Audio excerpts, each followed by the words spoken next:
Τι θα συμβεί όταν ο ίδιος ο Μπάλτο χάσει τον αγώνα? Ω Μπάλτο,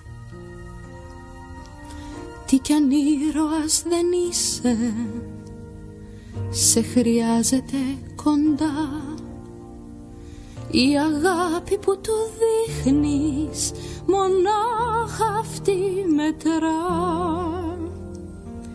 Κι ο αγώνας αν τελειώσει και δεν είσαι νικητής, είσαι πατέρας κι όχι ήρωας, αυτό να θυμηθείς.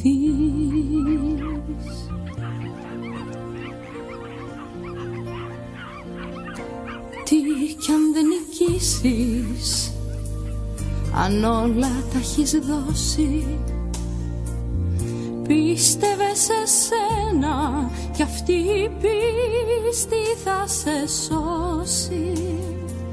Παράδειγμα θα είσαι για εκείνον στη ζωή. Τι κι αν ήρωας δεν νιώθεις, ήρωας του θα σε εσύ.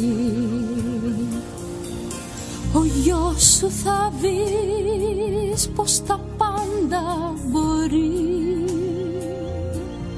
σαν εσένα θα τρέχει, σαν εσένα θα ζει.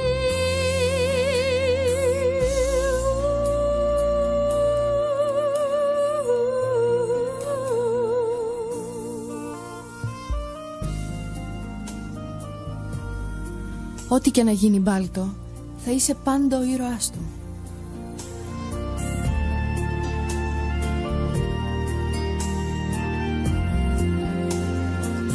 Έχε πίστη στον εαυτό σου, έχε πίστη και σ' αυτό, θα σε πάντα ο ήρωάς του.